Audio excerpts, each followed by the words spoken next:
নমস্কার, এই ভিডিওতে আমি দেখাবো প্রোফাইল ক্রিয়েশন। চলো প্রোফাইল ক্রিয়েশনের জন্য পোর্টালে যাওয়া যাক। প্রোফাইল ক্রিয়েশনের জন্য বেশ কিছু ইনফরমেশন আপলোড করতে হবে, ফিল আপও করতে হবে। প্রোফাইল ক্রিয়েশনের জন্য প্রথমে দিতে হবে পার্সোনাল ইনফরমেশন, আপলোড করতে হবে প্রোফাইল পিকচার, আপলোড করতে হবে আবেদনকারীর স্বাক্ষর, ফার্স্ট নেম, মিডল নেম যেগুলো আগেই ফিল আপ করেছে চলে আসবে, ঠিকানা চলে আসবে, আধার কার্ডের নম্বর দিতে হবে, তারপর আধার কার্ডে যদি আইডেন্টিটি কার্ড হয় নাম্বারটা চলে আসবে, ব্লাড গ্রুপ দিতে হবে, যদি ডিসেবিলিটি কোনো সার্টিফিকেট থাকে সেই সার্টিফিকেট দিতে হবে, কত পার্সেন্ট ডিসেবল সেই সার্টিফিকেট দিতে হবে,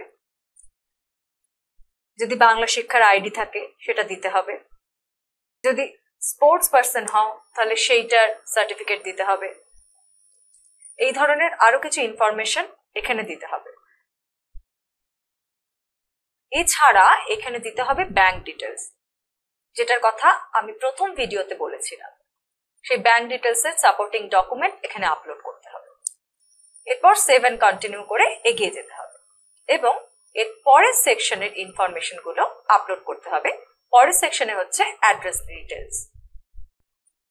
ট্যুর গাইডে তোমাকে বলে দেবে কি কি করতে হবে। অ্যাড্রেস ডিটেলে দেখো পার্মানেন্ট অ্যাড্রেস আর কমিউনিকেশন অ্যাড্রেস।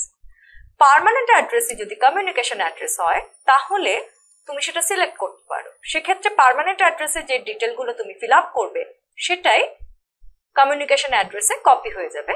আদারওয়াইজ তোমাকে আলাদা করে কমিউনিকেশন অ্যাড্রেসও ফিল আপ করতে হবে। এরপর অ্যাড্রেস তুমি সেভ এন্ড কন্টিনিউ করে এগিয়ে যেতে পারো। তারপরে ফিল আপ করতে হবে অ্যাডিশনাল ইনফরমেশন। অ্যাডিশনাল ইনফরমেশনে তোমাকে কি কি ফিল আপ করতে হবে দেখো। সেখানে তোমাকে ফিল আপ করতে হবে তোমার পেরেন্টস এর ডিটেল, ফাদার মাদার অথবা গার্জেন ডিটেল। দেখো ফাদার মাদার ডিটেল কিন্তু ম্যান্ডেটরি নয়, তবে গার্জেন ডিটেলটা ম্যান্ডেটরি। এখানে ফাদার মাদার বা অন্য কেউ তোমার গার্জেন হতে পারেন। Father detail mother detail fill up করতে হবে এবং যদি ফাদার বা মাদার তারাই কেউ তোমার গার্জেন হয় সেটা তুমি গার্জেন ডিটেলে গিয়ে ড্রপ ডাউন থেকে সিলেক্ট করতে পারো। এখানে দেখো একটা ব্যাপার আছে, ফাদার বা মাদারের নামের আগে প্রেফিক্স আছে।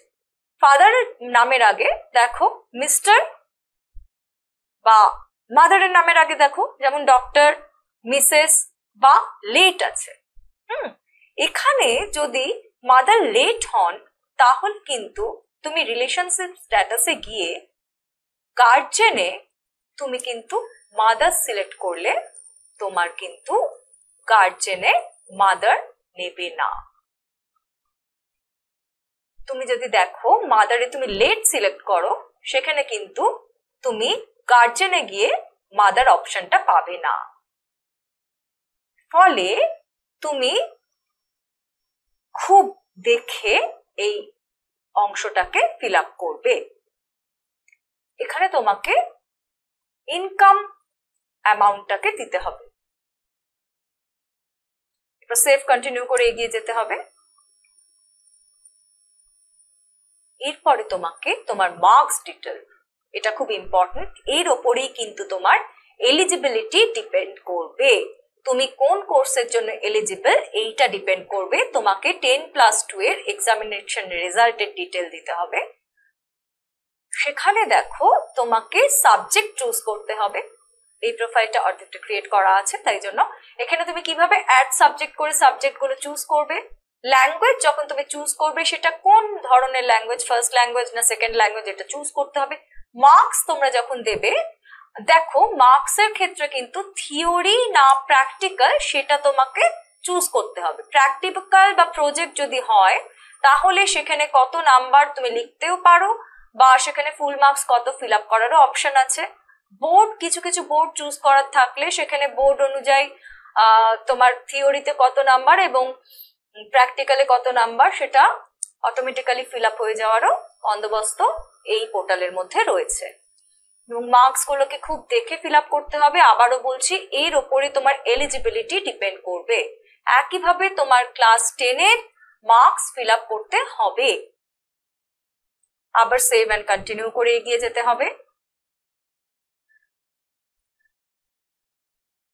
এরপরে তোমাকে যা যা ডেটা তুমি ফিল আপ করলে তার সাপোর্টিং ডকুমেন্টস আপলোড করতে হবে, যে ডকুমেন্টের ডিটেল ফার্স্ট ভিডিওতে বলা হয়েছিল। এবং ডকুমেন্ট আপলোড করার পরে তুমি কিন্তু সেই ডকুমেন্টগুলোকে ভিউ অপশনে গিয়ে ভিউ করতে পারবে। এরপরে তুমি গোটা ফর্মটা প্রিভিউ করতে পারবে।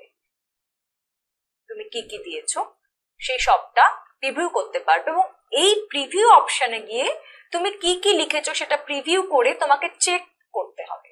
অর্থাৎ তুমি ভেরিফাই করছো, চেক অ্যান্ড ভেরিফাই। তুমি যা যা লিখেছো সেগুলো তুমি ভেরিফাই করছো। এই অপশন বক্সে তোমাকে ক্লিক করতে হবে। তোমার মার্কস, তোমার আদার ডিটেলস, তুমি যা লিখেছো সেগুলো যে তুমি ঠিক লিখেছো এটা চেক অ্যান্ড ভেরিফাই না করলে কিন্তু তোমাকে প্রসিড করতে দেওয়া হবে না। ফলে খুব সতর্কতার সঙ্গে এগুলোকে চেক করো এবং তুমি যে ভেরিফাই করছো সেই ভেরিফাই বক্সে ক্লিক করো এবং টার্মস অ্যান্ড কন্ডিশনসে তুমি অ্যাকনলেজ করো, তুমি কনসেন্ট দাও, তারপরে তুমি কন্টিনিউ বাটনে ক্লিক করো। এইভাবে তোমার প্রোফাইল ক্রিয়েশন যখন 100% কমপ্লিট হবে তখনই তুমি প্রেফারেন্স লিস্ট তৈরি করার জন্য এলিজিবল হবে এবং এই প্রেফারেন্স লিস্ট তৈরি করার পরে তুমি অ্যাপ্লাই করতে পারবে। আমরা প্রোফাইল ক্রিয়েশন 100% কমপ্লিট করা এখানেই শেষ করলাম। এই ভিডিওতে আমরা দেখলাম প্রোফাইল ক্রিয়েশন। এর পরবর্তী ভিডিওতে আমরা দেখব প্রেফারেন্স লিস্ট ক্রিয়েশন।